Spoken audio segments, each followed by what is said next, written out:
respiratorio, ¿no? Estas enfermedades que afectan al aparato respiratorio son muchas, como digo. Vamos a ver entonces, vamos a ponernos en orden. Pero todavía no es.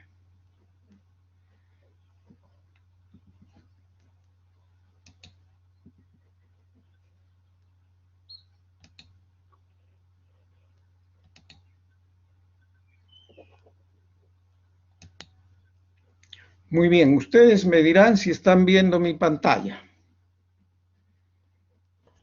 Sí se ve, doctor. Muy bien. De la primera lámina, bueno, esta es la segunda de la lista, el orden de lista que tenemos ahí, porque la primera justamente en este problema se me ha desconfigurado, pero después lo vamos a ver. Entonces vamos a comenzar con esta lámina de una enfermedad infecciosa que afecta los pulmones. Es una enfermedad de gran frecuencia, de la cual nadie está libre y actualmente es uno de los grandes problemas asociado a la infección del SARS-CoV-2, ¿no? La enfermedad viral que hoy día nos tiene pues con estos problemas. Entonces, esta enfermedad infecciosa se llama la neumonía. Neumonía, como repito, es un término genérico, amplio, que simplemente nos dice es una infección del parénquima pulmonar. Cuando hablamos del parénquima, estamos hablando especialmente de los alveolos pulmonares. Porque como ustedes saben, el aparato respiratorio, los pulmones, tienen varias partes anatómicas, ¿no? Empezando en la tráquea, bronquios, bronquiolos, etc. Y el parénquima es la parte funcional, los alveolos, donde se lleva a cabo el intercambio alveolo capilar, el intercambio gaseoso. Eso es la neumonía, entonces la infección del parénquima pulmonar.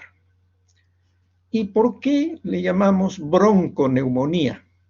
Neumonía cuando es exclusivamente del parénquima, de los alveolos pulmonares. Bronco, ya le agregamos esa premisa, nos está diciendo que también hay un proceso infeccioso asociado a nivel bronquial, especialmente los bronquiolos terminales. Entonces de ahí viene ya ese término de bronconeumonía. Como ustedes saben, me imagino que en la teoría lo han escuchado, esta enfermedad infecciosa puede ser producida por múltiples agentes etiológicos, ¿no? Pueden ser bacterias, virus, hongos, parásitos, etcétera, ¿no? Gran cantidad. Lo ideal, por supuesto, para tratar a un paciente con una neumonía es primero aislar el agente etiológico. Cuando sabemos la etiología, el tratamiento va a estar bien dirigido. Claro que en este caso, por ejemplo, si es una enfermedad viral como la que hoy día estamos viviendo, lamentablemente sabemos cuál es la causa, pero no tenemos tratamiento, ¿no? Ese es el gran problema. Probablemente en el futuro, cuando ya saldrán las drogas, los medicamentos que van a curar esta enfermedad, como ha sucedido con casi todas las enfermedades, ¿no? Por ser una enfermedad infecciosa, el cuadro clínico que va a tener un paciente quejado de una neumonía va a ser pues de un proceso febril, va a tener fiebre, escalofrío, malestar general. Eso simplemente nos dice una infección, como cualquier otra, ¿no? Pero como es del aparato respiratorio, se va a asociar a problemas respiratorios, llámese tos, expectoración, secreción mucoide, etcétera, etcétera, ¿no? El diagnóstico va a ser hecho pues sencillamente yo siempre les digo, lo más importante para cualquier diagnóstico es la clínica, es lo que tiene el paciente. Hoy día estamos dejando, creo que de lado un poco eso y eso no es bueno, ¿no? Hoy día más dice, va el paciente, hágale su resonancia, hágale su ecografía, hágase esta lista de exámenes y eso no es así, ¿no? En muchos casos basta con la clínica, hacemos el diagnóstico. Este cuadro, entonces, infeccioso, ¿cómo se va a presentar macroscópicamente? ¿Cómo va a ser esa infección del parénquima pulmonar? Ustedes recuerdan, por estudios de anatomía, los pulmones son órganos esponjosos, ¿no? ¿Por qué? Porque los alveolos están llenos de aire. Por lo tanto, eso le da el aspecto de ese término de esponjoso, de esponja, ¿no? Igual a una esponja. Blandos. En cambio, cuando hay un proceso infeccioso parenquimal, ese órgano ya no va a ser blando ni esponjoso, sino va a ser sólido. Por eso se le llama también consolidación, ¿no? Es un término que se va a asociar a los cuadros neumónicos, ¿no? Dice, acá hay una consolidación pulmonar. Y esa consolidación es lo que estamos viendo acá. Miren ustedes, acá tienen en la periferia, ¿ve? Así debe ser más o menos el parénquima pulmonar, ¿no? Aun cuando gran parte de este pulmón muestra zonas, miren, blanquecinas, compactas, irregulares, unas más blanquitas que otras, pero se ve que toda esta zona del pulmón ha cambiado su color, ha cambiado su consistencia. Si lo tocamos, eso va a estar duro, ya no va a estar esponjoso. Esta característica, entonces, es típica de un cuadro neumónico, ¿no? O bronconeumónico. ¿Qué cosa vamos a ver entonces desde el punto de vista histológico? Recordando siempre lo normal, yo creo que les he dicho también a ustedes, insisto, para entender todas estas enfermedades fácilmente, hay que recordar lo normal. Si no recordamos lo normal, va a ser difícil, da la impresión de que fuera, cosa del otro mundo, complicada, pero no es así, ¿no? Si sabemos lo normal, es fácil lo patológico. Si sabemos cómo es un pulmón normal, los alveolos están llenos de aire, entonces son grandes, numerosos espacios blanquecinos llenos de aire, ¿no? Pero en este corte, miren, estamos viendo zonas. Acá, por ejemplo, se ven esos espacios blanquecinos, ¿ve? Aquí, ¿no? Que serían los alveolos que están llenos de aire. Pero acá ya no vemos eso, ¿no? Acá tampoco. Está consolidado. Es una zona sólida. ¿Y por qué es eso? Vamos a acercarnos un poquito más y ahí está. Si decimos lo normal, claro que en este caso lo normal va a estar enmascarado porque esos alveolos, por ejemplo, vamos a tomar un ejemplo acá, esto de acá, sería un alveolo.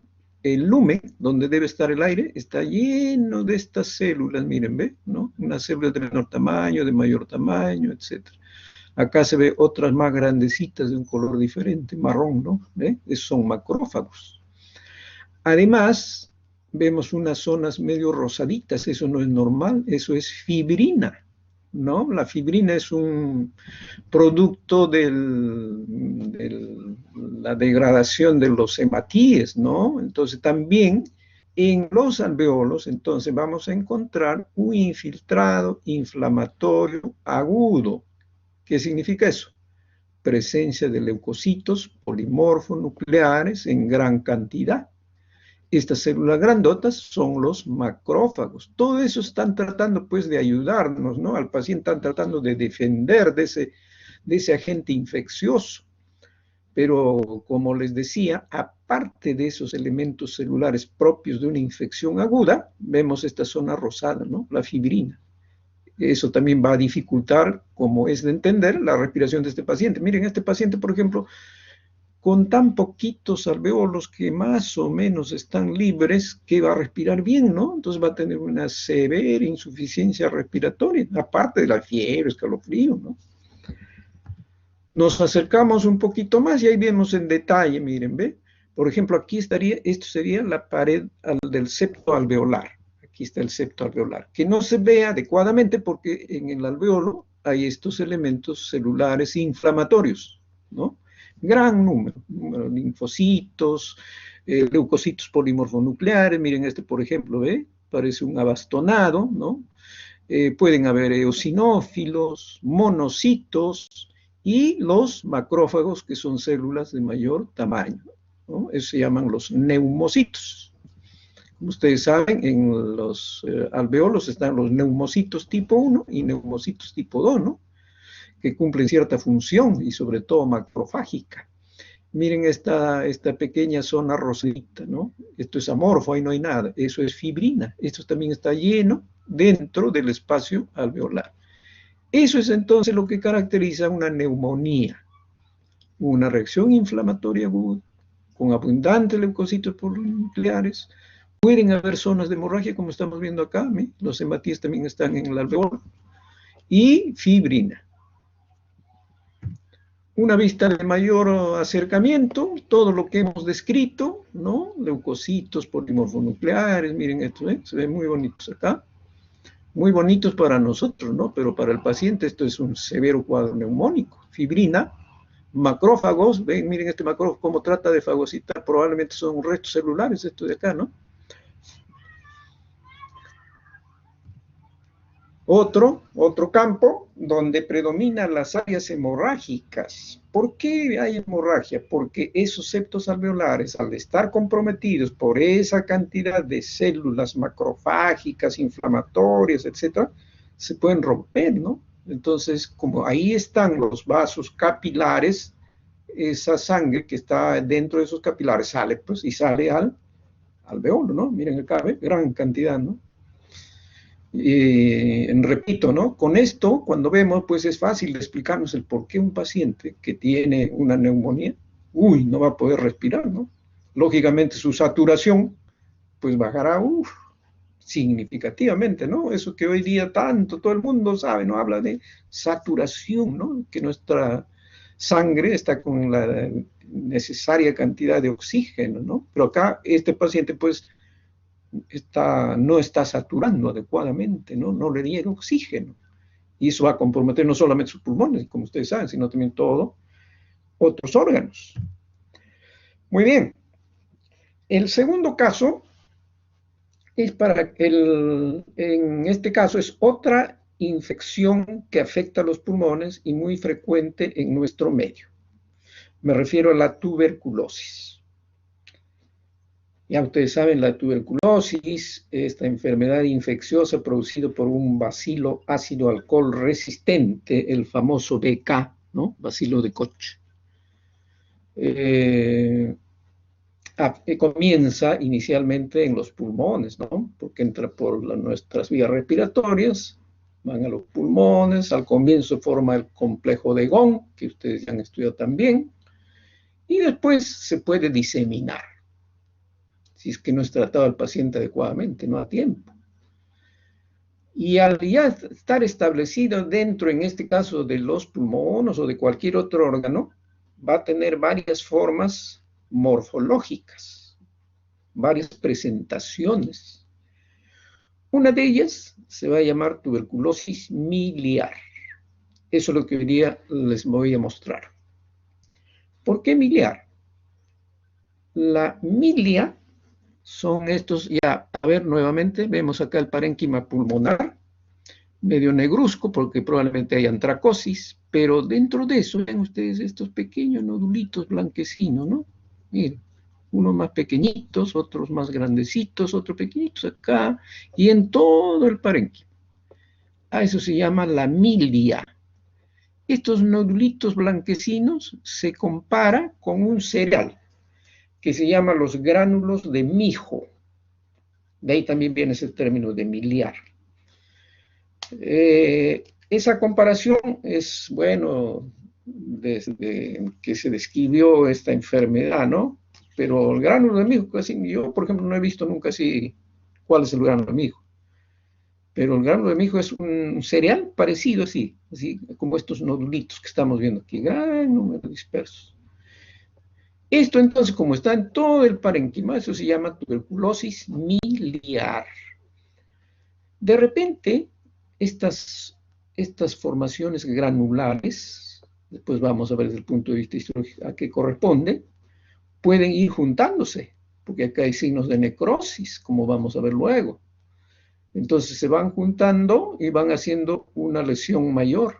Y como hay necrosis, se puede formar una cavidad. Esa cavidad puede ser amplia. Es otra característica de otra forma de tuberculosis, se llamará tuberculosis cavitaria. Bueno, simplemente les estoy recordando estas dos formas, pero la que les voy a mostrar, como les decía, es la tuberculosis miliar. Ya hemos visto entonces la macroscopía. Esas lesiones miliares dispersas en todo el parénquima Radiológicamente va a ser fácil verlas, ¿no? Un examen auxiliar, una radiografía simple de tórax, nos vamos a múltiples lesiones. Los radiólogos describen como lesiones algodonosas, ¿no? Pequeñitas, diseminadas en todo el parénquima. ¿Qué encontramos ya cuando hacemos el estudio histológico?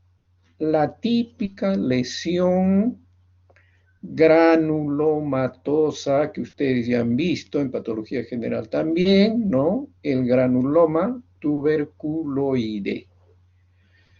Como ustedes ven acá, miren, estos eran los nodulitos, esos blanquitos que veíamos macroscópicamente, ¿no? Son lesiones granulomatosas. ¿Y qué son los granulomas? Son pues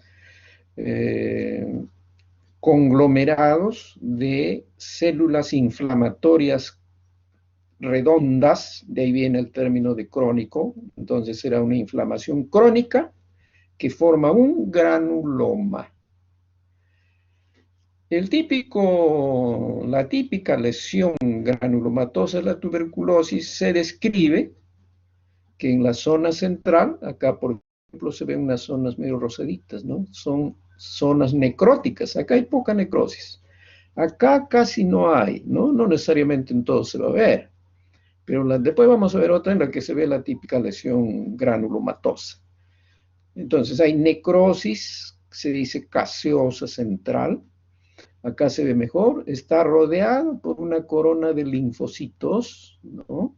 Después en detalle vamos a ver acá hay unas celulitas medio alargaditas que se llaman las células epitelioides y esta célula gigante, miren, que se llama célula de Langerhans. Nos acercamos un poco y vemos la típica lesión granulomatosa tuberculoide. Necrosis central, célula gigante tipo Langerhans, que se describe característicamente como esta, con los núcleos en la periferia en forma de herradura. Alrededor hay una corona de linfocitos. Al lado de eso, vemos acá unas células medio alargaditas que tienen un citoplasma rosadito, parecen células epiteliales, parecen. Por eso se les llama células epitelioides. Eso es entonces lo característico de una lesión granulomatosa tuberculoide. Ojo, estoy hablando de tuberculoide. Cuando yo digo tuberculoide no estoy diciendo tuberculosis. Para decir que es tuberculosis tenemos que demostrar el agente etiológico. Si yo quiero demostrar que esto es tuberculosis, claro, la primera posibilidad, pues, desde el punto de vista clínico, radiológico, etcétera, sea tuberculosis. Veo esto ya, pues, probablemente sea tuberculosis. Pero acá le puedo hacer una coloración de BK y demostrar la presencia de los bacilos ácido alcohol resistentes. Recién puedo decir granuloma tuberculoso.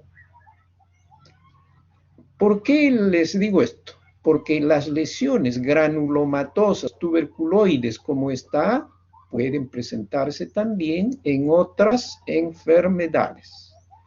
Ejemplo, las enfermedades micóticas. Las infecciones por hongos pueden producir lesión granulomatosa tuberculoide. La lepra puede producir una lesión granulomatosa tuberculoide, ¿no? Por eso insisto, cuando vemos esto, hay que demostrar siempre el agente etiológico, el bacilo de Koch.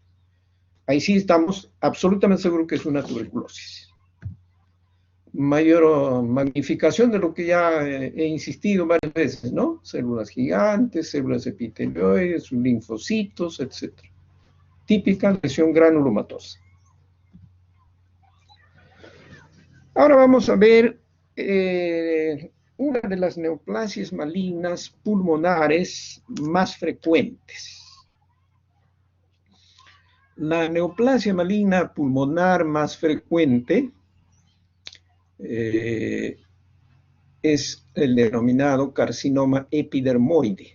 Se le llama también carcinoma escamoso, ¿no? Epidermoide porque su histología nos recuerda a un epitelio escamoso o epitelio poliestratificado. Le viene el nombre entonces de carcinoma epidermoide. Pero hay otro término que acá incluso se le agrega.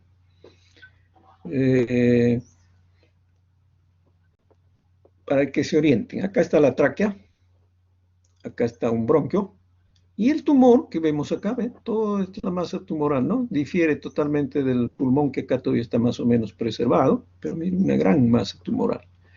El tumor está en vecindad, en relación con la pared bronquial. Estos tumores de tipo epidermoide se originan en la mucosa bronquial. De ahí viene el nombre entonces también que le podemos dar carcinoma broncogénico. Este tumor maligno es el más frecuente, como les he dicho, y el que está asociado al tabaco, a los grandes fumadores, ¿no? Paciente fumador que tiene un cuadro clínico tumoral pulmonar, la primera posibilidad, incluso hasta desde el punto de vista clínico, es que sea un carcinoma epidermoide. Bueno, acá estamos viendo ya el tumor compacto, sólido, tiene unas zonas vacías como esta que se ve acá, probablemente sean zonas de necrosis.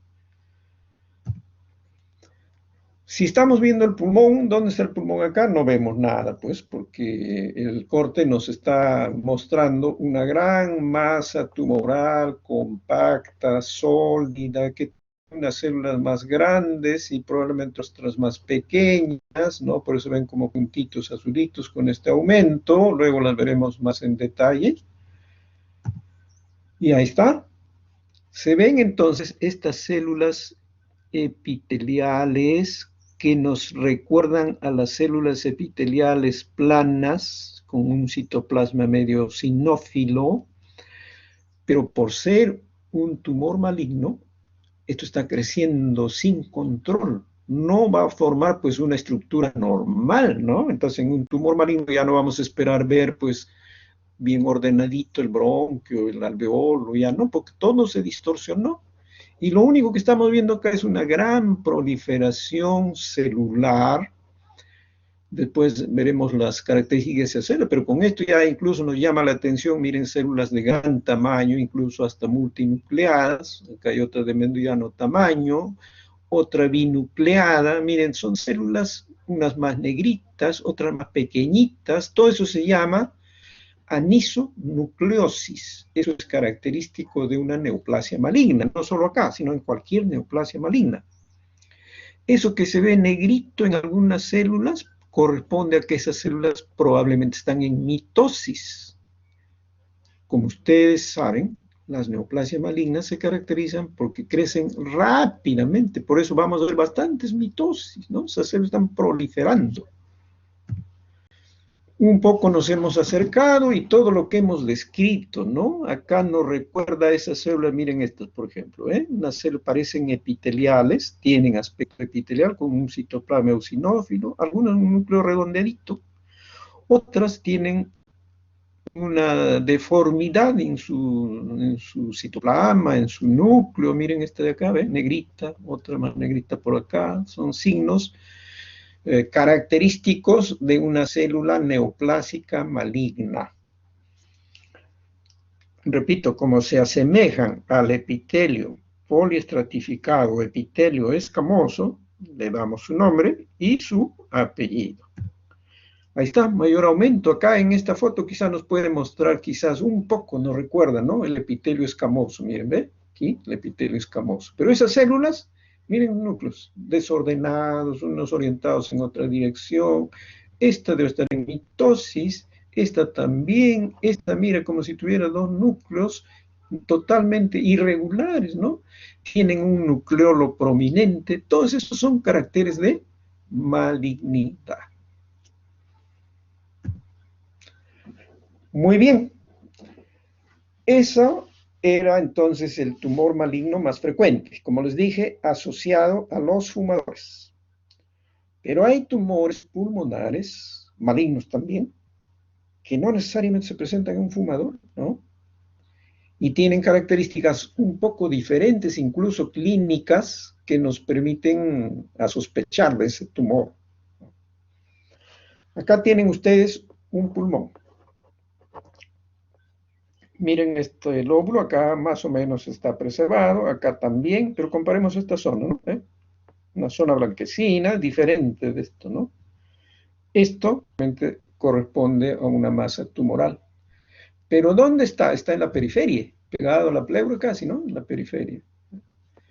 En cambio, el ilio, aquí están los bronquios, aquí están los vasos sanguíneos, este es el ilio. El carcinoma epidermoide o broncogénico, les dije que estaba en relación a esto. Entonces, su localización del epidermoide es alrededor del ilio. En cambio, este otro tumor que está en la periferia se llama adenocarcinoma. Ya ustedes saben que es adeno, ¿no? Adeno es un tumor maligno que forma glándulas o se origina de estructuras glandulares. Ya desde el punto de vista, como les digo, clínico, ya se va a sospechar, ¿no? Por la localización. Por supuesto, pues para tener la idea del diagnóstico, sin tener la macroscopía ni la microscopía, pues la semiología y el interrogatorio del paciente nos va a ayudar, ¿no? Porque no es igual que un paciente que sea un gran fumador a que no fume nada, ¿no? Entonces, todo eso son los datos que al final nos permiten engranar y llegar a un presuntivo diagnóstico que se supone que es el que va a ser ratificado, ¿no? Con el estudio anatomopatológico. Bueno, ya vieron entonces cómo este tumor está en ese nivel, la periferia. Y acá estamos viendo, por ser un tumor bastante agresivo, este es el tejido cartilaginoso de una pared bronquial, pero el tumor ya se ha metido por acá, ¿no? Miren, acá se puede ver como estructuras tubulares, como si fueran glándulas, ¿eh? Diferente, ¿no? Del epidermoide. Cuando veo glándulas, veremos cómo están las células. ¿Son células malignas? Muy bien, pues si son glándulas, adenocarcinoma. Aquí para ver, comparar la zona todavía preservada del aparato respiratorio, acá está el epitelio respiratorio, miren, la su mucosa se ve en un gran infiltrado inflamatorio crónico, la capa muscular, ¿no? Y acá el tumor, un tumor que no forma nada tampoco, ¿no? Lo veremos a ver en detalle cómo está ese tumor, ahí, ¿ve? Miren, acá es un tumor, se ve pues con células totalmente pleomórficas, ¿no? Que parece que quisieran formar glándulas, ¿no? Parece que quisieran formar glándulas, miren acá, ¿eh? Parece que fueran estructuras papilares, ¿no? Parecen unas papilas, pero miren por las células, uy, ninguna se parece una a la otra, ¿no?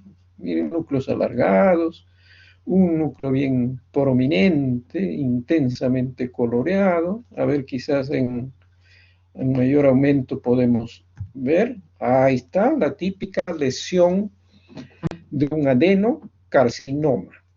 Glándulas, por supuesto, ya les digo, cuando estamos en un tumor maligno no vamos a encontrar glándulas normales, ¿no? Pero están formando estructuras glandulares. Y todas son células epiteliales con caracteres de malignidad. Ahí está el detalle, ¿eh? Esa glándula, miren como en la parte superior, con sus células dispuestas irregularmente, miren, tiene núcleo prominente, el citoplasma, unas zonas más claritas, en otras más oscuras, es decir, pues no son células normales, ¿no?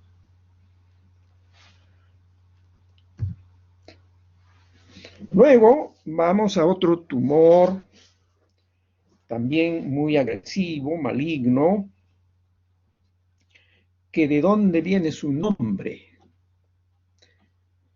Los pulmones sabemos que están cubiertos por una membrana que se llama la pleura, ¿no?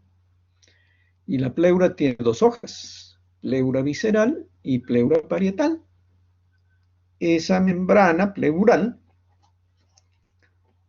está en contacto con la pared costal, pues, ¿no? De las cavidades pulmonares. Entonces, la pleura está constituida por unas células que parecen epiteliales, que se llama el mesotelio. Esas células mesoteliales también pueden dar origen a un tumor maligno. A eso se le llama mesotelioma.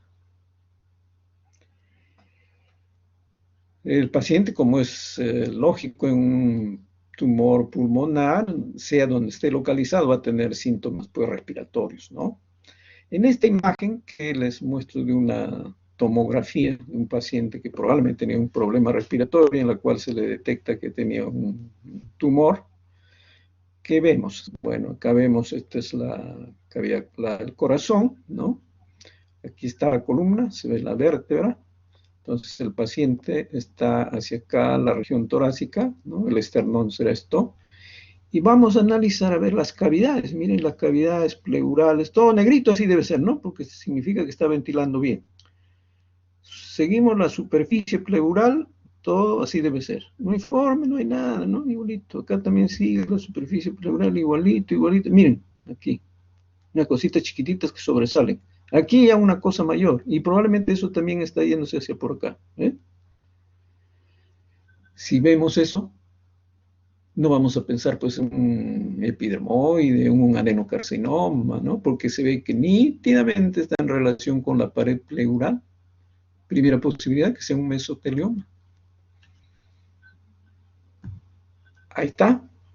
A este paciente le han sacado pues todo ese pulmón, ¿no? En el que nos puede explicar muchas alteraciones que puede tener este paciente.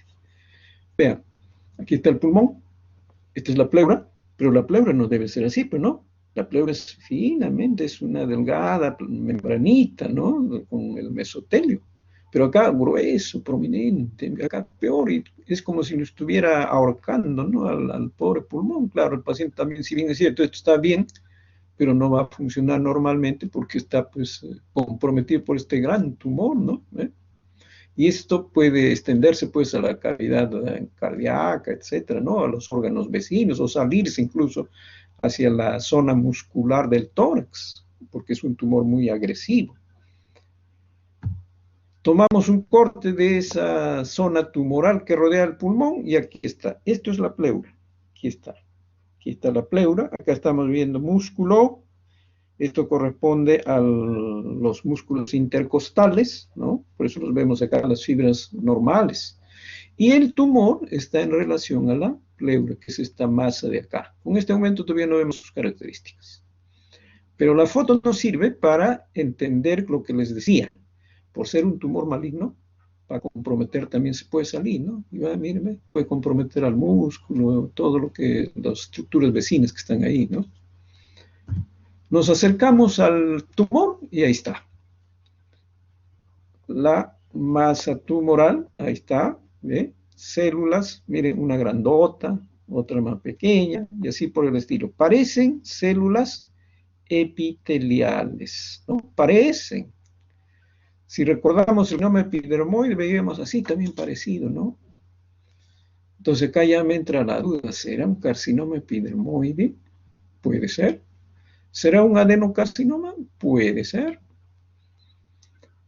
Pero la clínica, todo me dice que eso está en la superficie pleural, pues mesotelioma. Entonces, para estar seguro y diferenciar si esto realmente son células mesoteliales, hoy día felizmente tenemos un medio que nos sirve de gran ayuda, que son las técnicas de inmunohistoquímica. Entonces, si yo tengo la idea de que estas son células mesoteliales, voy a hacer una coloración, una reacción antígeno-anticuerpo para demostrar que sí, pues son células mesoteliales, no son células epiteliales, ¿no? Hay una coloración que se llama la calretinina, que nos ayuda mucho en esto, marcamos eso, ¿no? Si la calretinina es positiva, ya, pues ya, listo. Nos está ratificando lo que clínicamente veíamos, ¿no? En la periferia, en la pleura, etcétera. Miren, acá está también otra vista del mismo tumor, pero con otras características, ¿no? Siempre, miren, las células con marcados caracteres de atipicidad, ¿no? Núcleo prominente, núcleos irregulares. Miren, está acá como si tuviera dos estructuras nucleares, ¿no? Y así por el estilo. Y siempre con esas características de parecen células epiteliales, ¿no? Parecen. Otra vista igualito, ¿no? Con las mismas características. Por eso lo que les estaba diciendo en antes, ¿no? Si vemos eso, Veo la duda, ¿no? Pero no será un epidermoide, no será un adenocarcinoma, puede ser, ¿no? Ya les dije que todo eso aclaramos haciéndole esas técnicas de inmunohistoquímica. Muy bien, pero hay una laminita que les decía que se me ha, espérense un ratito, vamos a ver acá.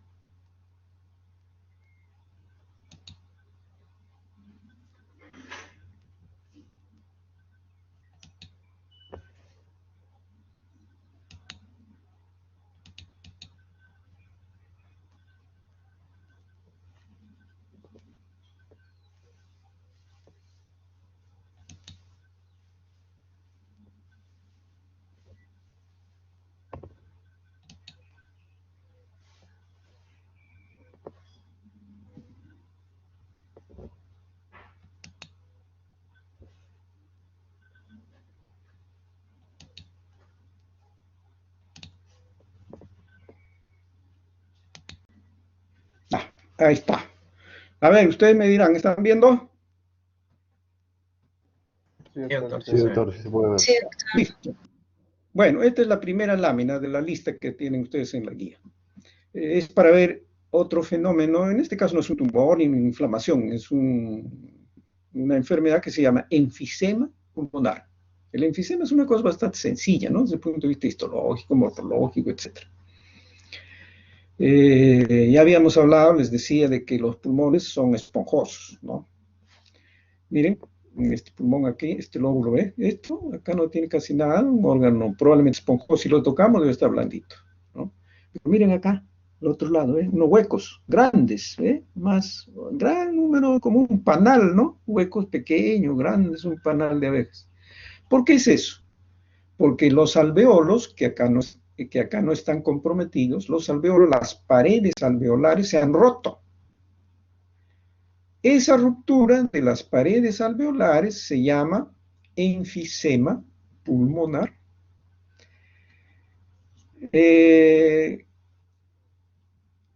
Ven que las cavidades están más cerca a la superficie pleural, ¿no? Acá, por ejemplo, miren este huequito grande, ¿no? Con esta, pues, al romperse, pueden formar una cavidad mayor, un hueco grande, una especie de quiste. A eso se le va a llamar bulas enfisematosas. Entonces, las bulas enfisematosas son lesiones que se han formado por la ruptura de un mayor número de paredes alveolares, mayor número de alveolos que están comprometidos. ¿Y qué cosa es lo que va a ocurrir con este paciente? Bueno, ahí tienen ustedes el enfisema, como les decía, es muy sencillo, ¿no? Recordemos, a ver, un alveolo que esté preservado. Acá, por ejemplo, este chiquito vamos a tomar, ¿eh? Más o menos el alveolo es así, ¿no? Todo con la pared blanquita, pues así. ¿Por qué? Porque hay aire, pues, en todo esto, ¿no? Eso es lo normal. Pero quiero que comparen este de acá, que más o menos aparentemente preservan su morfología normal. Pero miren este de acá, ¿ven? Este grandote, acá también hay un espacio grandazo, acá también un espacio grandazo, acá miren, ¿no? Tremendos espacios. Y en esos espacios estamos viendo parte de las paredes, ¿ven? Esta pared alveolar, un pedazo, que el otro pedazo debe ser esto se ha roto, ¿no? Entonces van aumentando las superficies de estas cavidades. ¿Qué pasa con el paciente? Les decía cuando tiene esto. Si el paciente respiraba normalmente con 100 alveolos, vamos a poner hipotéticamente, ¿eh? 100 alveolos, pero hoy día ya no va a tener 100, sino va a tener 50. Ha disminuido su capacidad respiratoria. Por lo tanto, ese paciente también va a tener, no tendrá severa disnea, pero va a tener dificultades en el intercambio gaseoso porque no tiene la debida cantidad de los septos alveolares, ¿no? Entonces creo que En esta foto, aquí un poco nos hemos acercado, ahí están las paredes alveolares, miren, ¿ve? Aquí los septos alveolares, donde se lleva a cabo el intercambio gaseoso, así deben ser, pero acá, miren, se ha roto, ¿no? Y acá hay un espacio grande, acá hay otro pedazo, acá también un espacio grande, con un pedacito acá, ¿no? Eso es lo que se llama entonces, repito, enfisema. Ahora, el enfisema puede estar asociado a muchas enfermedades. No esperen de que el enfisema lo van a ver exclusivamente en un paciente, porque un paciente puede tener enfisema, puede tener atracosis, puede tener tuberculosis, puede tener cáncer, pero además tiene enfisema, ¿no?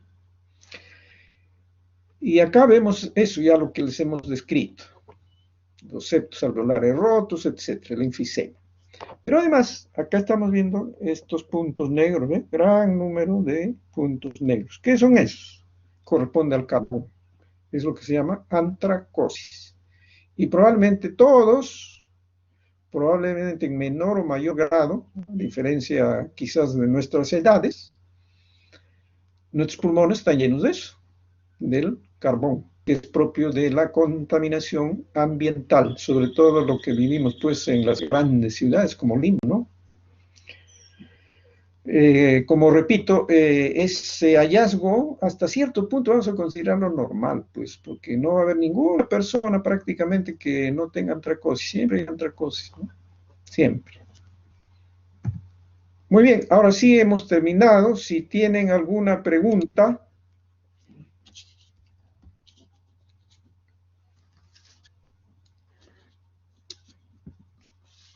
No hay preguntas. Chocano está.